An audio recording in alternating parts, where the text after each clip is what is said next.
Vandeham Sri Guru Sri Yuta Padakamalam Sri Gurun Vaishnavamscha Sri Rupam Sagrajatam Sahagana Raghunatham Vitam Tham Sajivam Sadvaitam Savadutam Varijana Sahitam Krishna Chaitanya Devam Sri Radha Krishna Padan Sahagana Lalita Sri Vishakhan Vitamscha Magyana Timirandasya Gyanangana Shalakaya Chakshurunmilitam yena tasmai Sri Gurave Namaha Siddhantotpalasara Nityarasikam Hamsam Vilasatmakam Audaryakya Sudhama Sevakadanam Vishramba Bhakti Pradam Yachna Yukti Vichakshanam Dvagabido Vaishishta Shaktya Sada Vandeham Tripurari Namakayatim Sri Bhakti Vedantinam Vanchakalpatarubhyascha Kripa Sindhubhyevacha Patitanam Bhavanebhyo Vaishnavebhyo Namo Namaha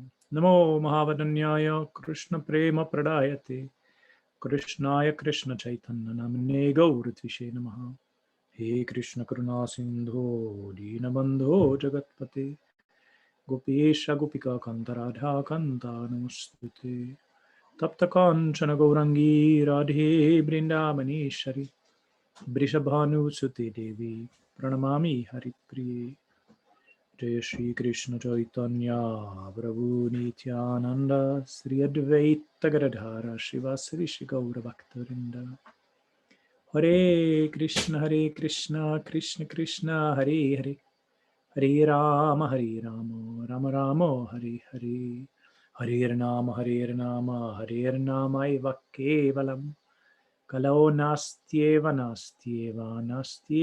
Gatiranyatha.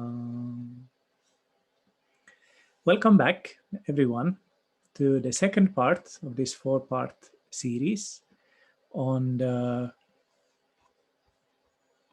philosophy and practice of giving class, giving talks in Gaudiya Vaishnavism. Welcome, especially to the persons that have signed up since I started. Haribol, Karen, and Olav, nice to see you again. And Haripriya, Valeria, Maharha, and our mystery number then at the end. And it's nice that some of you put on the video. I like that very much, so I can see you. It's always a special treat to see the Vaishnavas. You know, in the song of Narottam, when he is singing about the Vaishnavas, he says, how is it? Does it go in the Bengali? Let's see if I can remember it.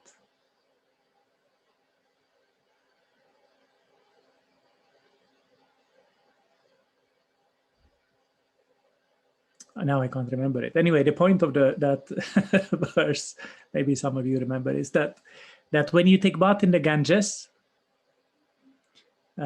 after a while, you will become purified by the touch of the water of the Ganges.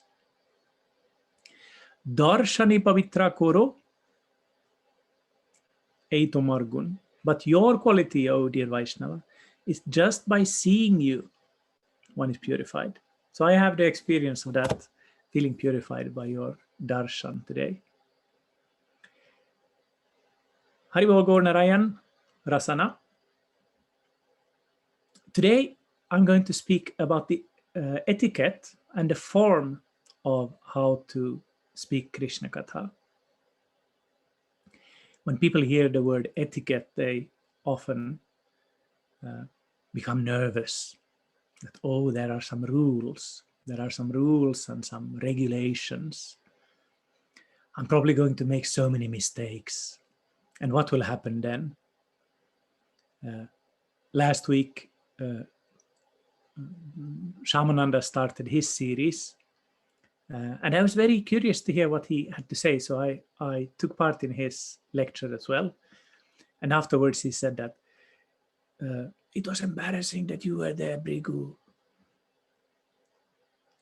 Why? because he made some mistakes? No, not at all.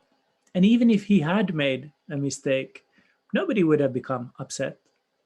Rules and regulations are not there to make us feel bad about making mistakes, but they're there to create a form that will make the whole experience of giving class easier to grasp. If we don't have any idea of how to begin, how to end, how to speak in the middle, it's much more difficult to structure and create the lecture.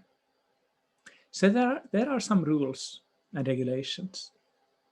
And these rules, again, they are meant to help us to create a framework,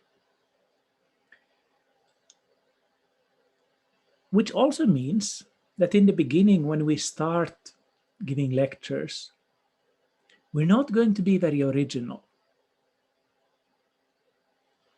And that is a quality. That's not a defect.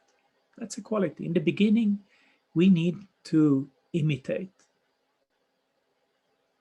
How do kids learn to speak, Karen? By magic?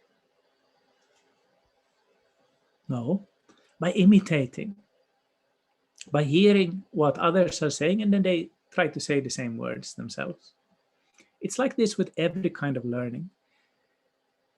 We can learn in many different ways, of course, but one of the best ways is by imitation. So in the beginning, we just need to try to do like people that we like. We've heard somebody's lecture, we try to do it in the same way. So there are some kind of basic things that we can think of when we do that. And again, following the rules is meant to help us. For example, my students at the university, when they come and they join the university, there's so many things for them to learn, and they come from very different social backgrounds. Some come from families that were, for many generations, they've studied at the university. Others come from families, perhaps somewhere out in the countryside, where they are the first person from their family to go to university. So they come from very different backgrounds. But they meet together, and then as students, they usually join some student association. At my university, every subject, like religious studies where I'm teaching, we have our student associations. Our students, they join that association. And then together they do different things. One thing that they do, for example, is they arrange these student parties. In Swedish, they're called sits. I guess that comes from German. And that usually means a kind of a formal dinner where they dress up. They might have several courses to eat. There will be some drinks as well, of course. They are students after all. But it's kind of formal. And in the beginning, the students, they don't know anything. So they need to be taught that now we're going to do like this. We're going to have this song first. And there will be many, there might be several forks and knives, and you have to start from this. You start from the outside, and then you use this, and then this glass is meant for this, and this glass is meant for that. And some of the students have no idea about these things from the beginning. They've never been to a formal dinner before. But by hanging out with the other students, they learn. And after a while, they know everything much better than the teachers, because they're kind of practicing with each other. So from the beginning, all those different glasses and all the different forks and knives, that all seems scary and difficult. But then when you learn that, then it just creates the framework for a fun party. So similarly with the rules for giving a class, they're there to create the framework for a way to share your heart, really. Because even though there's some formality, the real life of the lecture, of course, is what the speaker has to say and what the speaker has to share. That's why it's so beautiful, I think, that we have this Tattva Viveka series where we have different types of speakers sharing their hearts. I don't know how many of you, for example, took part in the interview with Sripad Vaishnava Maharaj yesterday. But those of you that did, you will have seen how beautiful things he had to say. I really appreciated, for example, his story about trying to find his talent. Those of you who heard probably remember this, that he was worried that he didn't have a talent. Everybody else has a talent. And he was just helping other devotees and realizing that everybody has a beautiful talent, but he doesn't. Until he realized that helping devotees is his talent. So he was sharing his heart. And so was Archana Siddhi, who was conducting the interview. And similarly, Shamananda, Ashram Maharaj, all the different devotees who have been giving these classes have been doing. So to create this form for sharing the heart, different Vaishnavas construct the lecture in somewhat different ways. And you'll find if you go to different Vaishnava movements that they do it in a little bit different ways. For example, in ISKCON, which in the Western world is of course the largest Gaudiya Vaishnava organization. Many of you have experience with this movement, so you know how they will start with singing first Radha Madhava, and then reciting this Om Namo Bhagavate Vasudevaya 3 times. It's kind of cool, actually. Who remembers from where does this Om Namo Bhagavate Vasudevaya come? Shamananda. It's from the first verse of Srimad Bhagavatam. I can't hear you. I'm not sure why. The first verse of Srimad Bhagavatam. Still nothing. I probably pressed some settings incorrectly. But maybe, can you write in the chat? Can you hear me now? No, now I hear. Yeah. The first verse of Srimad Bhagavatam. Yeah. But it's actually like an invocation to the Srimad Bhagavatam. It's even before the first verse. And it's also found later on in the Srimad Bhagavatam. It's the mantra that Narada gives to Dhruva. Om Namo Bhagavate Vasudevaya. It's an initiatory mantra. It's one of the mantras, for example, that I mentioned in the Hari Bhakti Vilasa as a Vaishnava mantra. But Prabhupada, or perhaps it was one of his disciples, I'm not sure who had the idea to first start reciting that before class. Maybe Ashram Maharaj knows. But it became the system in ISKCON. My Guru Maharaj, he doesn't usually do that.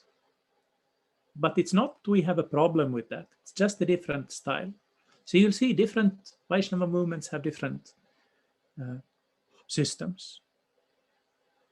But there are some commonalities, nevertheless. While preparing for this class, I listened to some lectures online. I heard the beginning of a lecture by a sannyasi of the Madhva Sampradaya in Udupi.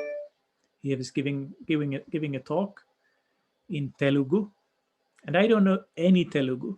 It just sounds like blah, blah, blah, blah, like that for me. I have no idea what he was saying. But I understood the beginning of the talk because he started with what is called Mangala Acharana. Mangala Acharana means auspicious steps, auspicious first steps or auspicious beginning. And in practical terms, it means to show our respects by usually reciting some prayers in Sanskrit. So this sannyasi from Udupi, before he started speaking in Telugu, he recited some Sanskrit verses. I didn't recognize most of them, but I could understand what they were about. First, there was a verse to Krishna as the supreme Brahman. Then there was a verse directed to Rama. Then there was a verse directed to the Guru. And then, and that was the coolest thing, then Janmadyasya yatonvayaditaratastarteshva bhigyasvara tene brahmaridaya adikavaye muhyanti yatsuraya. The first verse of the Srimad Bhagavatam. And then yam pravrajantam anupetam apeta krityam. So a different Vaishnava Sampradaya. But the Srimad Bhagavatam is the same. So he was reciting verses from the Srimad Bhagavatam that could just as well have been recited by a Gaudiya Vaishnava. So different Vaishnavas have somewhat different style of beginning, but the common thing will be reciting prayers. Why do we recite these prayers? At least for three different reasons. The first one, and maybe some can come up with more reasons. The first one is to create mangala, to create auspiciousness. There is, of course, much power in sound, in sacred sound. So just saying words like Krishna, Shri, Om, these kind of sacred sounds, they will purify the audience, and most of all, they will purify the one saying them. So it's a very good way to kind of get into the mood. This is particularly important, of course, because it's kind of nervous business to speak in front of other people, especially if you're not accustomed to it. You can get quite nervous. So to recite something like this is a very good way to kind of turn inwards and find this inner strength and forget about the nervousness. I have to say, by the way, that I was very, very impressed by our Shamananda Prabhu last week when he started his series. And it's always nervous to start. And then there were some technical problems in the beginning. And he was totally cool. Maybe not on the inside, but on the outside, totally cool. And then just started beautifully speaking as soon as he had finished. If it had been me, I would probably have died of nervousness. But he was just this cool Swedish guy. So beginning with prayers is a very good way to kind of calm ourselves down, purify ourselves, and get into the mood of speaking Hari-Katha. So that's the first reason. Second reason is to show respect. That's why in the Gaudiya Vaishnava tradition, we usually recite prayers in a particular order. The prayers themselves may differ, but we usually follow an order of invocation. This order in Sanskrit is called Krama, or step by step. So we usually begin by offering our respect to the Guru, then to the Vaishnavas, then to Nityananda, then to Gaur, then to Krishna, and then to Radha. And there may be some differences here. Like, for example, I didn't, now when I recited verses, I didn't recite anything to Nityananda. And after Krishna and Radha, I recited the Panchatattva mantra, and then the Maha mantra, which of course is the essence of all mantras. And then after that, the so-called Brahmanama or the Harer Nama Eva Kevalam verse. And here you will see that among devotees there will be different tastes. Some people will like some particular verses, and that's fine. You don't need to do exactly the same. In fact, I think it's beautiful when different devotees kind of reveal a little bit of their heart through what verses they choose. They may choose a particular verse for the Guru that perhaps reveals something about their own liking, a particular verse for Krishna, a particular verse for Radha. Maybe they will add a verse for Tulasi Maharani. Maybe they will add some verses for Krishna Balaram and so on. Actually, when you start to recognize verses, you can understand a lot about the speaker just by listening to what verses she or he begins with. So reciting these verses is a way also for us to bow down, because these are usually namaskara verses, verses where we are offering our respect. And of course, speaking Krishna Katha is something that is, in one way, a very, very lofty thing to do. There's nothing greater that we can do with our tongues than speak about Krishna.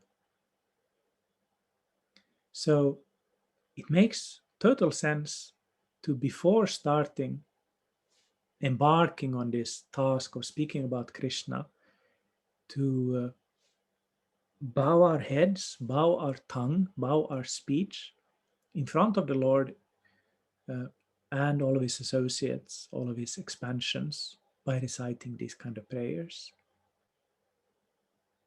So these are two reasons: for purification of the audience and the speaker, for auspiciousness, and for showing respect. And the third one is for introduction.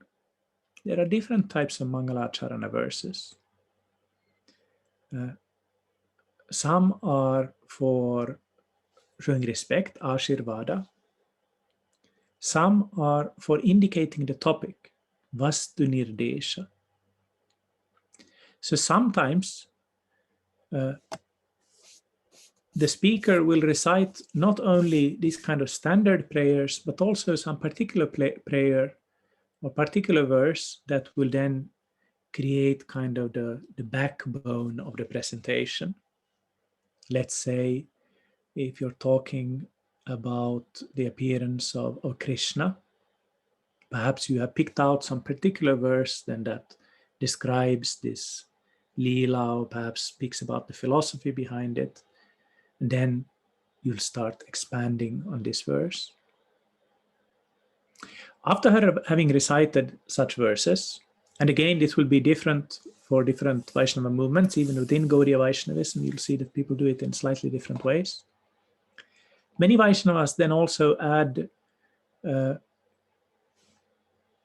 some phrases where they offer their respect to their gurus in their own language, in the vernacular. In the Gaudiya Mat, for example, it is customary to say something like Sharra Pratame Ami Amar Dikka Gurur Charan Kamale Koti Koti Shashtanga Dandavat Karomi, or something like this, Kori, that first of all, I offer my most humble dandavats at the lotus feet of my initiating spiritual master. And then maybe after that, I offer my respectful dandavat pranams at the lotus feet of my Shiksha Guru. And then I offer my dandavat pranams at the lotus feet of all the Vaishnavas attending this lecture. Please bless me so that I will be able to speak on Krishna Katha, or something like this. And in a way, this is very formalized.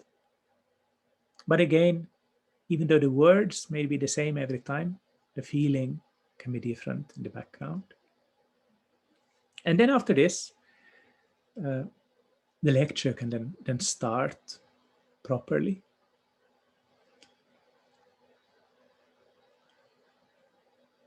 Now, when speaking Krishna Katha,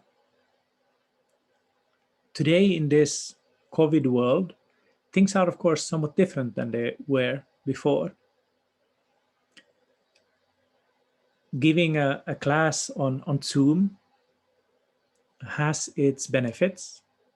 For me, for example, who am very bad at names, it's so helpful to be able to see all of your names. I can see that Carolina is there, and Radha Madhava, and Valeria, and I can use all the names in my lecture. Pundarika Prabhu is there, and so on. So that's one good benefit of Zoom, apart from the very fact that we can meet all of us in completely different parts of the world at the same time. But there are also, of course, challenges, like Shamananda had to experience last time. Things can happen with the technology. You can forget to press some button. The network connection can start giving you trouble, and so on. And just the very fact that you just see each other's heads at most, of course, changes some things. Now, for example, it looks like I'm dressed really nicely as a Vaisnava, but if I would show you the whole picture, you'd see that I'm wearing jeans. So I'm cheating. But nevertheless, I made a little bit of an effort to look like a real Vaishnava, because my Guru Maharaj thinks that these things are important. Vaishnava dress is something that reminds us of Vaishnavas and Vaishnavism. It's something that helps us kind of get into the mood in a way. If I'm giving a formal talk at a conference or something like that, I find it helps me very much if I can feel confident about the way that I look. If I know that I'm dressed in a way that I feel good about, that helps create kind of a self-assurance in me that I'm going to be able to do this nicely. So Vaishnava dress is not something that is essential for speaking Krishna Katha, of course not, but it's something that can help. And particularly helpful, I feel, is the tilaka, wearing the tilaka. Speaking Krishna Katha, again, is a very sacred thing. It's a very sacred thing. So I think it makes sense to prepare oneself also when it comes to these kind of external things. Because we are not simply internal beings. We're not floating minds. You can't have anything internal without something external. You can't have anything external without something internal. We're a mix of both of these. So we prepare internally by preparing for the class, by reciting these mantras, but also externally by dressing up and if we can't be real Vaishnavas, at least we can look like Vaishnavas, like Putana did. So there are some of these kind of outer aspects also of a giving class, and some of these we can't really do in a Zoom setting. Ordinarily, the person speaking sits on a special seat, on an asana. This can be sometimes a huge thing, like in Vrindavan, for example. If you go to one of the traditional temples in Vrindavan, the Sapta Devalayas, the seven traditional oldest temples, the asanas they have for the person speaking on the Srimad Bhagavatam, they look like small houses almost, like there's a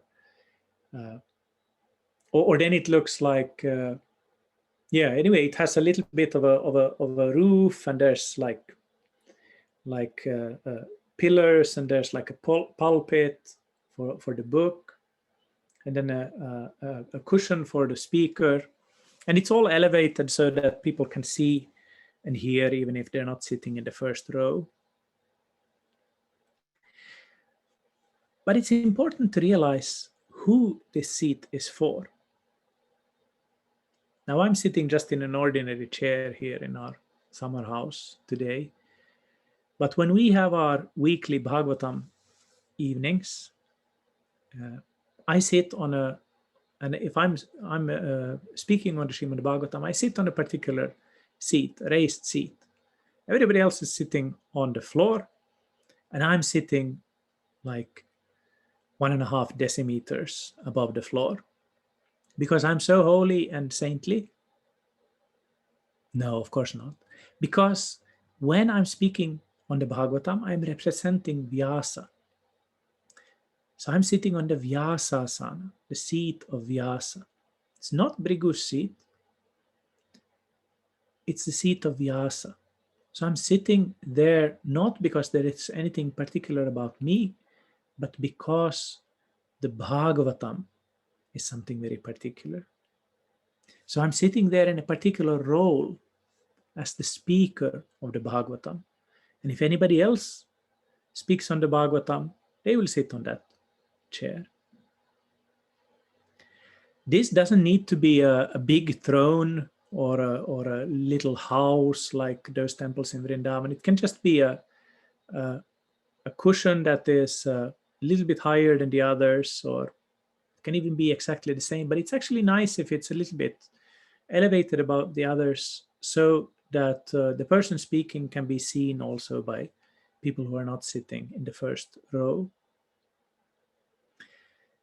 Some Vaishnavas also do a little bit of a ritual before they start speaking. For example, if they speak on the Srimad Bhagavatam, they may first of all keep the Bhagavatam.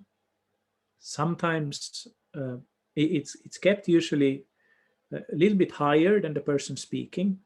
So oftentimes there's a small pulpit in front, or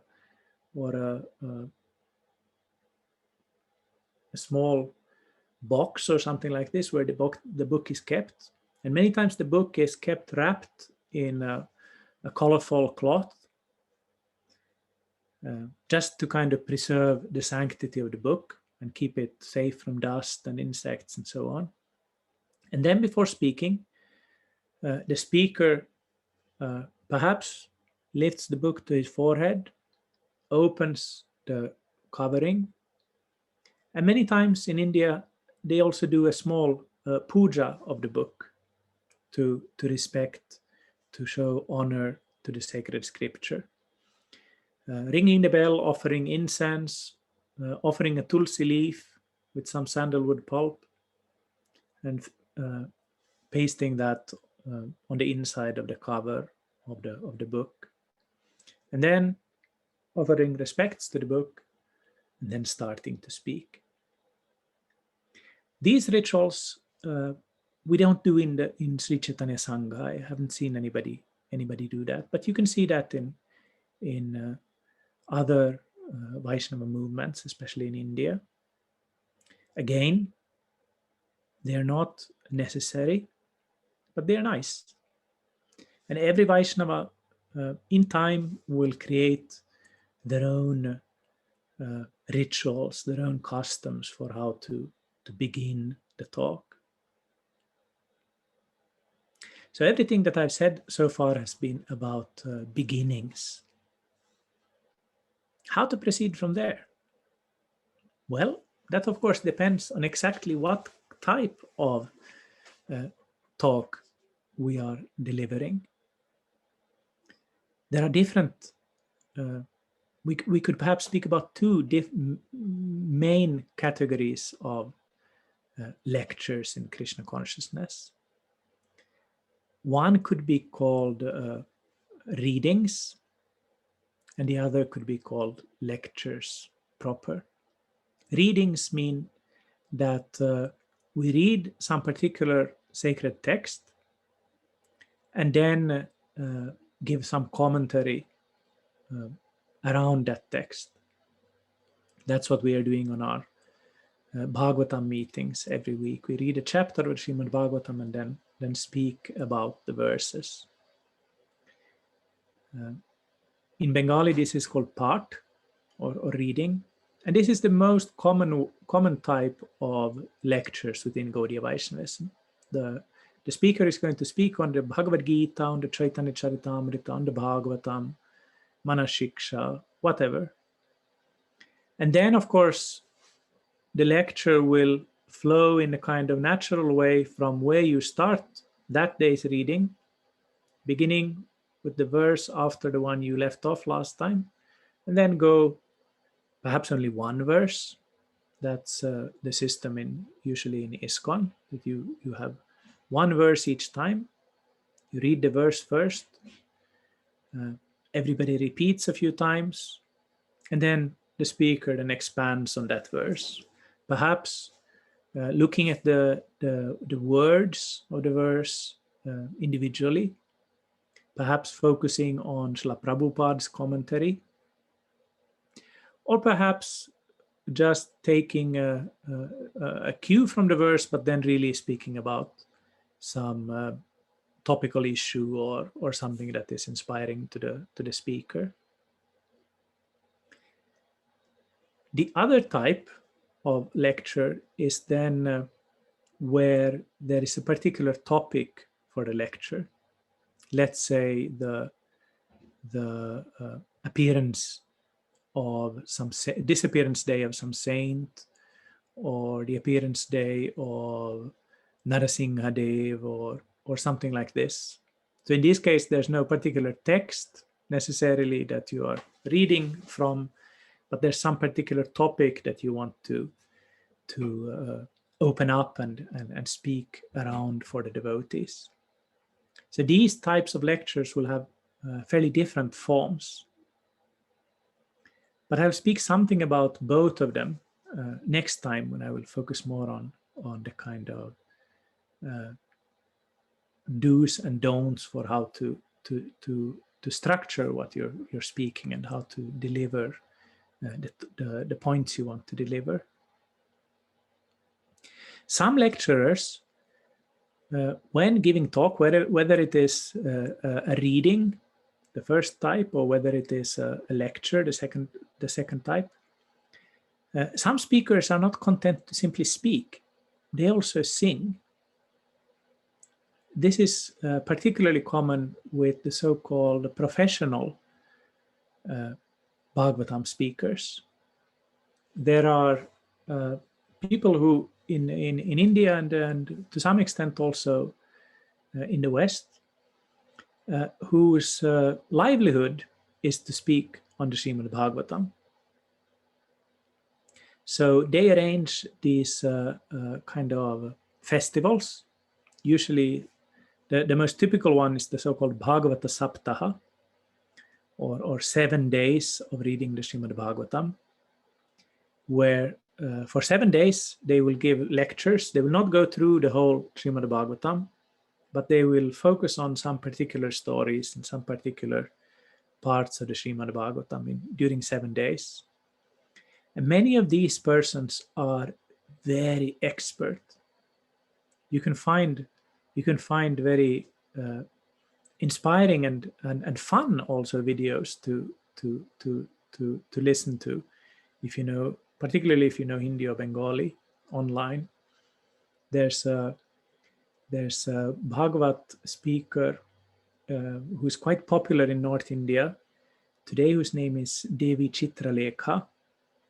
She's a female young Bhagavatam speaker. She used to be kind of a child evangelist, like you have in the United States, these kids who speak on the scriptures. So she started when she was really, really young. Now she's perhaps 25 or something like that. But she started when she was really young. And one of the things she does very beautifully is shift from speaking to song. So she can speak about Krishna dancing on the hoods of the Kaliya snake. And then while speaking, then she will break out in song, and there will be a small band with her, and they will start playing. And some people in the audience can also join the singing. And many of these Bhagavata speakers, they're expert with this. I once heard one Goswami from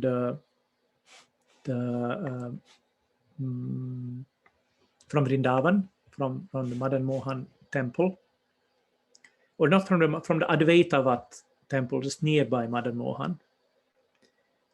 He gave a class or a lecture on the Bhagavatam in Kolkata in an ashram where I was staying.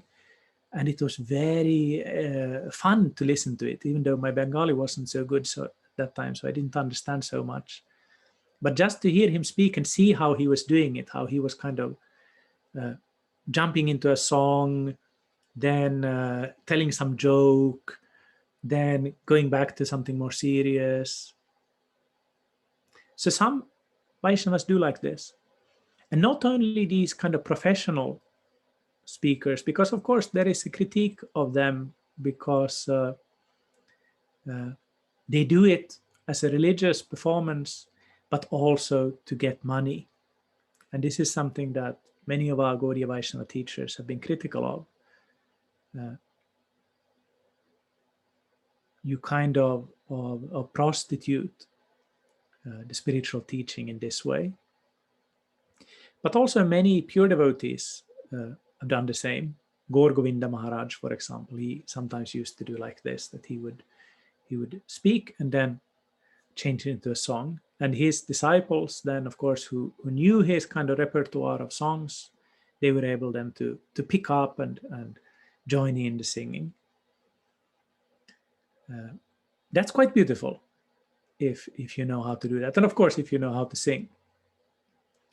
So that's something that some Vaishnava speakers do. I know that Guru Maharaj has tried that sometimes, hasn't he? Guru Nishta, you're there. Guru Maharaj wanted to do that for a while, didn't he?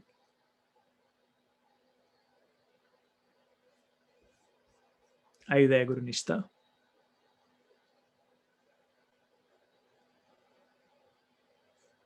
And Ashram Maharaj is also, he's writing yes. Sorry, Bhrigu, I was in the gardens. I lost my folks. What? We don't see it so often, but sometimes. Now, when the lecture is over, you can also end the lecture in slightly different ways. In some Vaishnava movements, you begin the lecture with the kirtan, like in ISKCON with Radha Madhava. It can be another song as well. And it's quite sweet to me to see these differences between different Vaishnava movements and how they speak about the same things, but in slightly different ways. When I did my PhD, I went around in India interviewing Gaudiya Vaishnava gurus in different places. And one of the places I went to is a small town called Gopiballabhpur on the border between Bengal and Orissa. It's the so-called Shripat of Rasikananda. Rasikananda was a disciple of Shamananda, one of the three big preachers of the generation after the generation of the Goswamis. So Rasikananda, he made his headquarters there in Gopiballabhpur, and there's still a temple there with where his descendants are keeping up the worship and initiating disciples.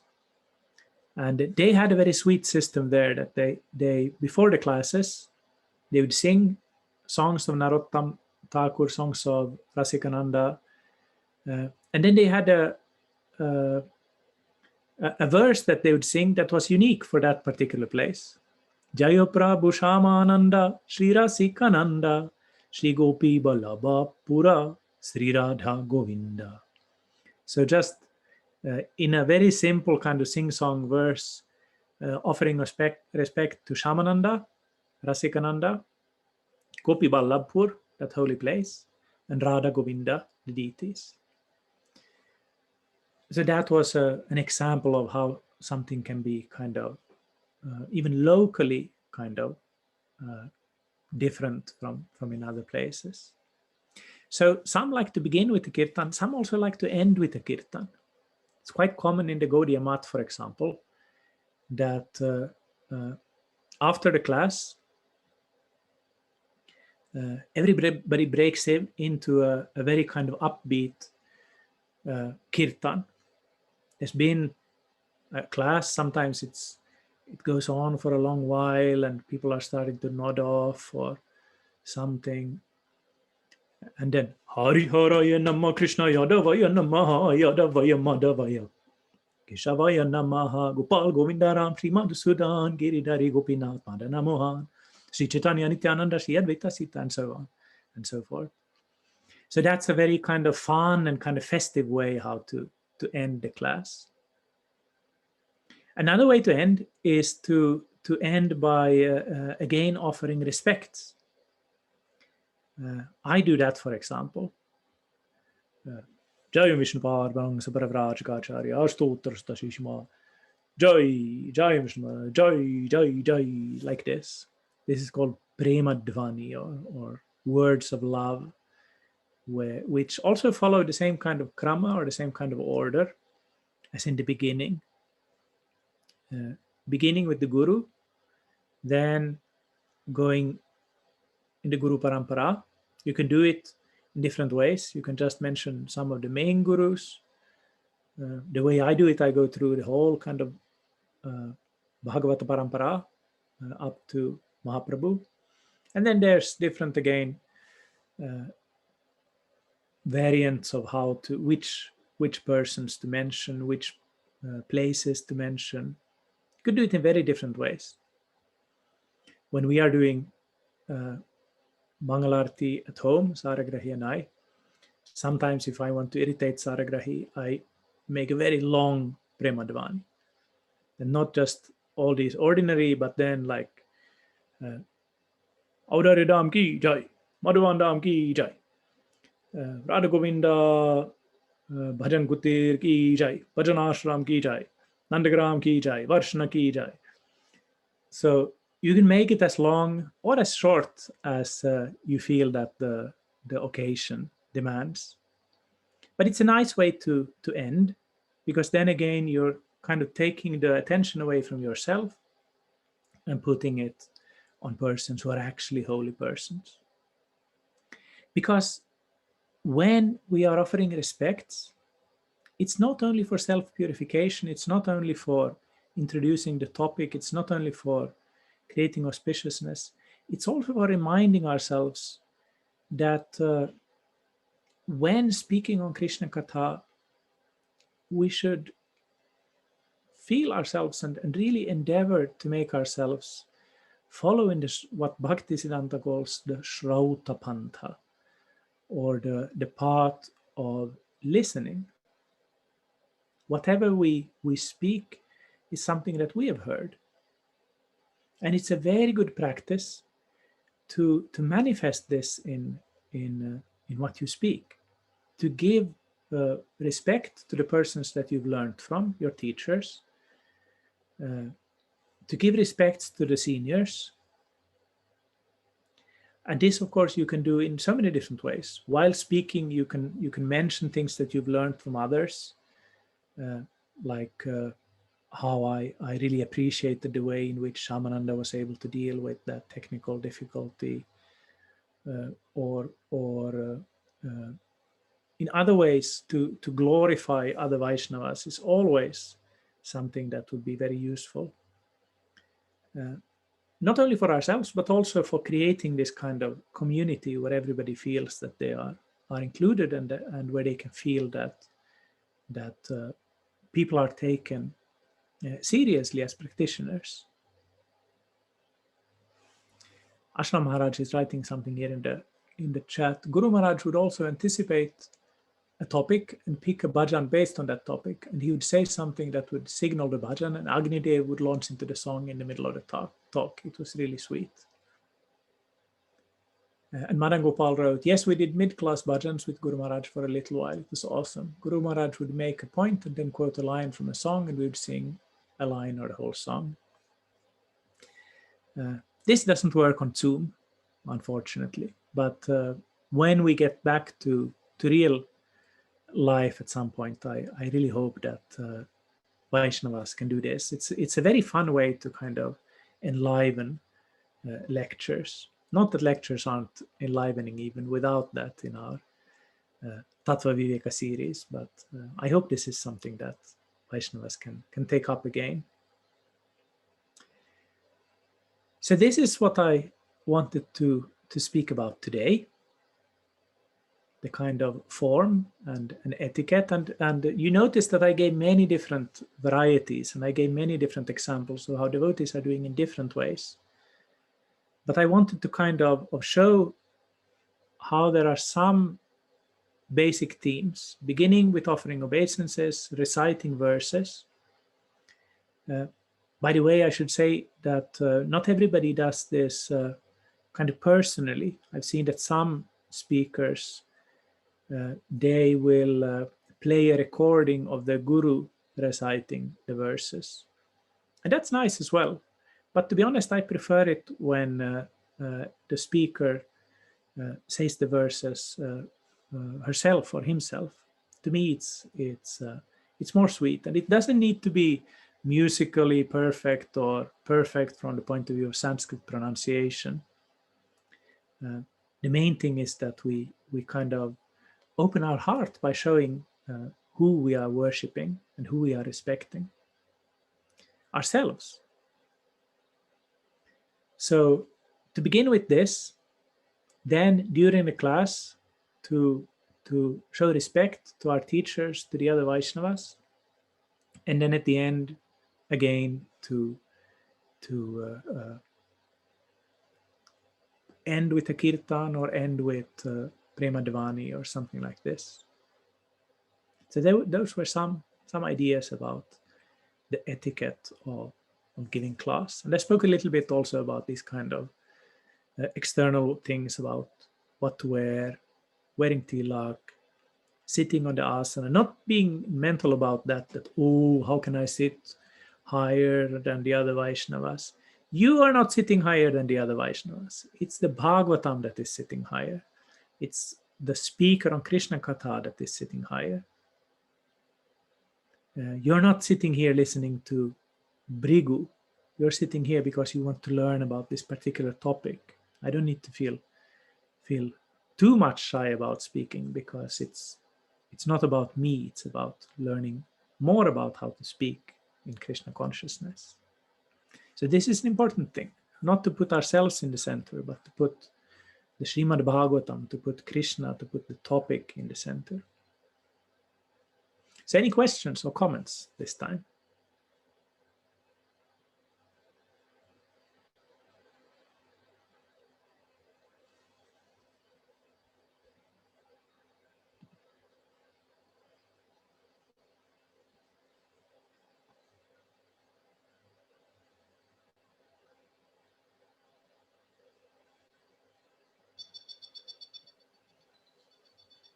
Yes, Rasana? Question. So today you stressed that I don't know why I'm not hearing. Maybe if I... No, they have to go in the small globe, click English, and mute original audio. Okay. Today you stressed about the attitude when we are giving the lectures, yes?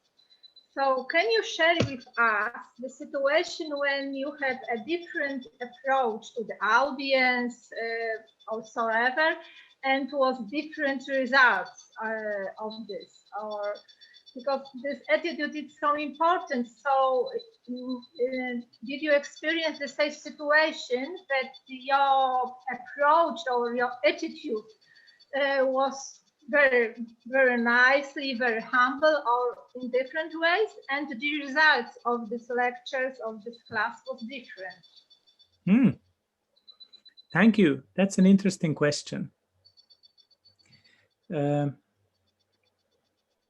Yes, I can say that I've had the experience of sometimes feeling more inspired afterwards when I felt that I kind of let go of myself and just kind of spoke with some inspiration. Then afterwards, I feel like sometimes I even feel like, oh, that was kind of a nice class,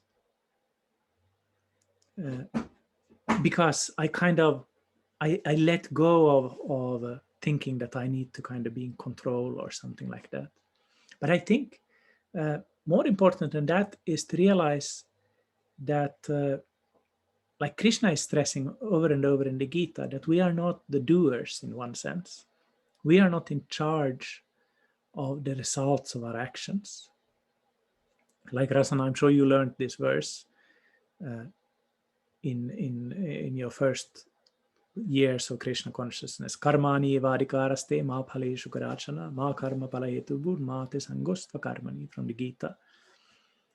You are allowed to do karma, action, but you're not allowed to get attached to the results. And you shouldn't also become attached to not performing your duties. So we're not in charge of the results of our talk. I can give you a couple of examples of this. Once I was giving a lecture to some yoga people, and somebody asked, and I was speaking about, I don't remember exactly, I was speaking about Patanjali's Yoga Sutra. So it wasn't, I was mixing in a little bit of bhakti, but it wasn't very much bhakti. So one person asked about angels, which was kind of an out of the blue question because I wasn't speaking on that topic at all. But this person asked, what do you think about angels? And I was, Patanjali doesn't say anything about angels, but and then I said something about how in the ancient Indian conception of the world, there are many different types of living beings, and as humans we don't know that much about those that are above us. So there are apsaras and gandharvas and so on and so forth, and some of these we could call angels if we want. So this was part of a series, and this particular boy who asked the question, he never came back. And I wasn't very surprised because I'd never met him before, so I thought maybe he just dropped in and yeah, so he never came back. But afterwards I met somebody else who knew him, and I asked about this boy, that he never came back. No, he really hated the way you spoke about angels. And I didn't have any intention to kind of speak badly about angels, but somehow he felt that the way I spoke about angels was denigrating and not taking him seriously and making him feel like he posed a stupid question or something like this. And this is important. This is something I learned, that you can try your best, but you're not in charge of what you're saying. Another time, I was giving a talk and having a kirtan, also to some yoga people at a different place, different time. And after the kirtan, during the kirtan, I saw that there was one lady, she was sitting just next to the door, as far away from me as you could, just next to the door. She was sitting like this. Whole time she was sitting like that. Middle-aged Finnish woman. And I was sitting there and thinking, well, you can't win them all. That's just how it is. And then after the class, she came up to me.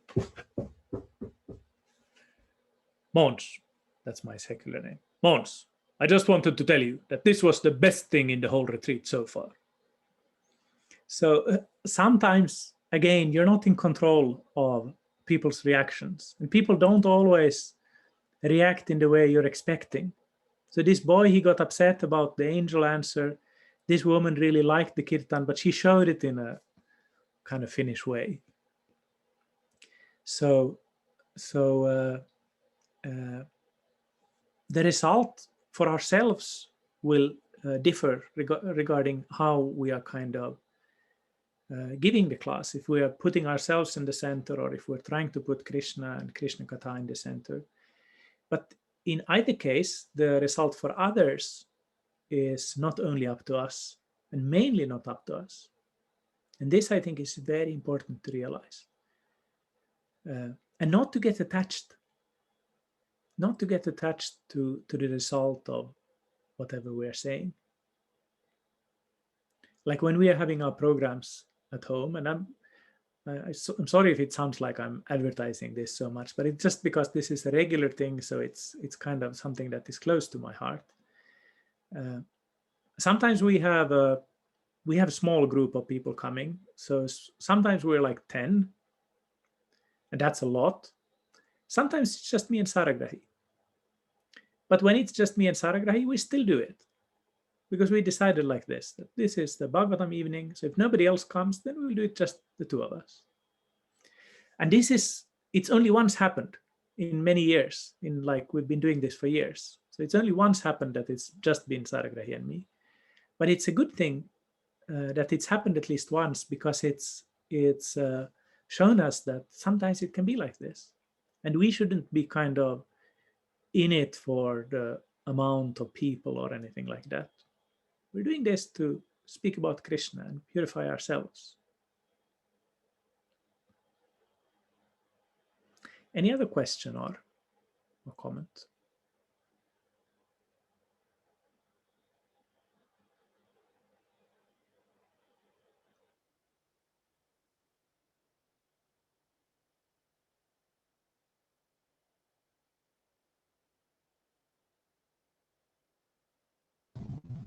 I wanted to say that the more you speak, the more fearful I become of giving a class.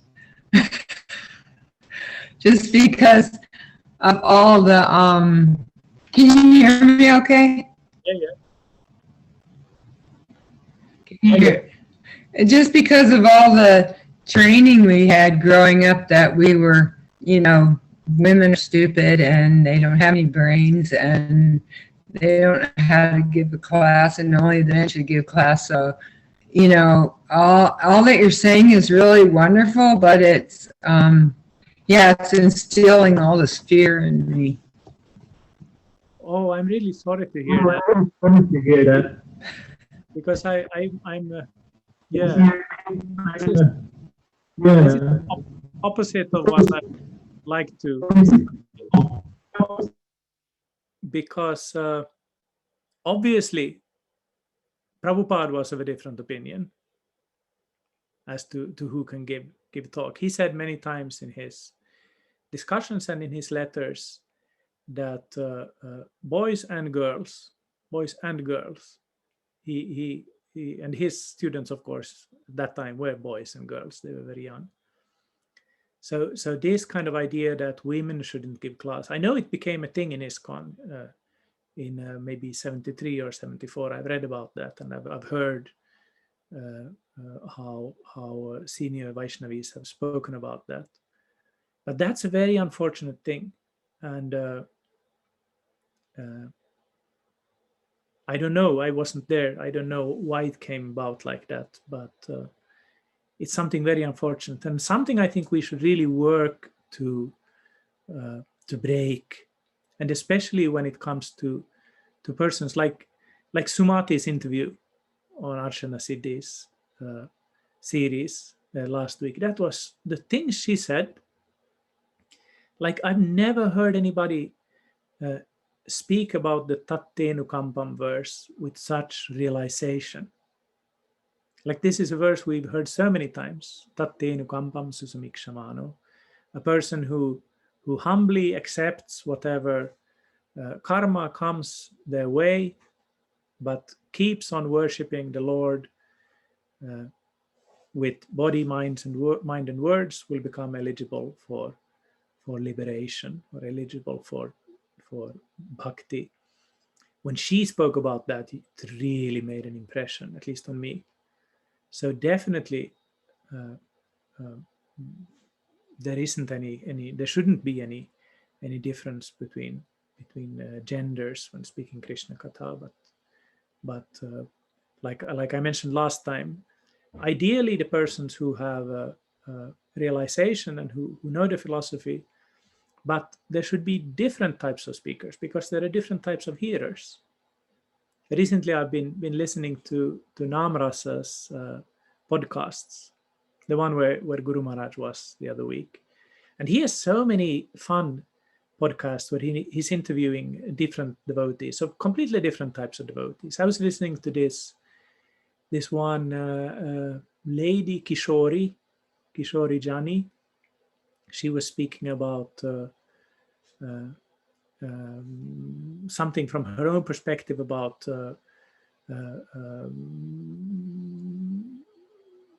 feminism from a particular perspective. I've heard some Kripamoy, Namrasa's father-in-law. He was speaking about guru issues. Urmila Mataji was speaking about something. So very different types of speakers. And they will all have different people that like them. Some people will love one of them and hate another. That's fine. Or maybe not so fine to hate Vaishnavas, but it's fine that we have different likings. So there should be different types of speakers so that we can reach a varied audience. And I still think, Marha, that it would be wonderful if you could speak, because I know you would have so many things to say. But I'm sorry if I made you feel scared. I really, really didn't mean that. And it's a good example of how you're not always in control of what you. Well, you didn't make me scared in the sense that what you said was scary, or everything you said was really wonderful. It's just that it brought back so much fear from the early days, and to just, to speak would be like really hard to retrain my brain. We were asking, not even get asked a question because we weren't smart enough. So I remember asking Guru Maharaj questions, and that was really hard for me. It probably still is, but yeah. So it's just the voices that we've been heard for years, 50 years now. So it's a long time. Yeah, I understand what you're saying. Ali Yuga Pavana, you wanted to read a Spanish question.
Thank you for that question, and thank you, Harha, also for your question.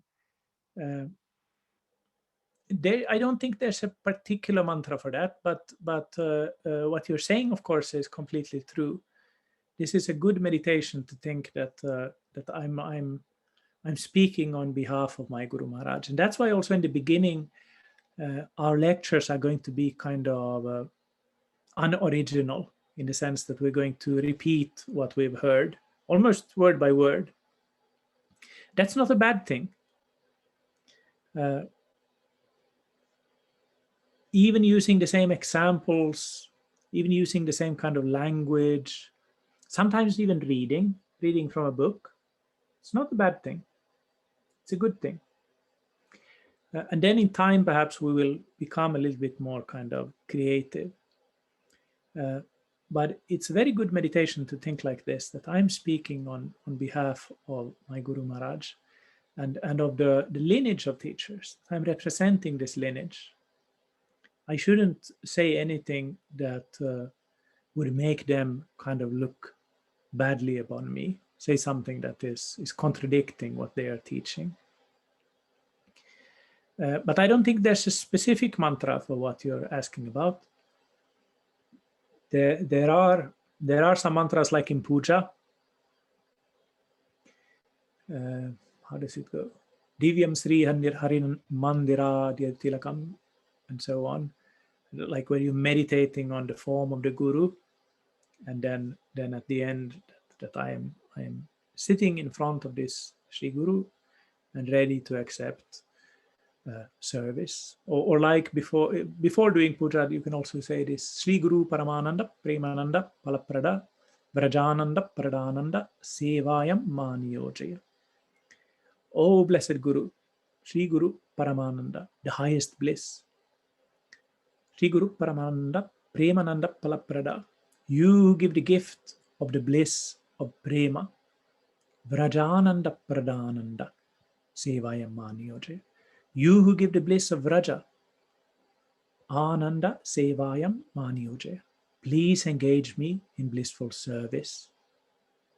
So this is a nice verse. Sri Guru Paramananda Premananda Palaprada Vrajananda Pradananda Sevayam Maniyojaya.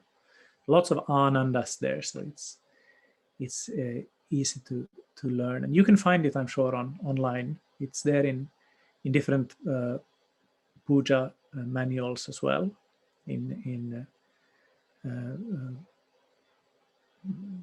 several of the different manuals out there. You'll find it. But otherwise, I can't think of any particular mantra for this.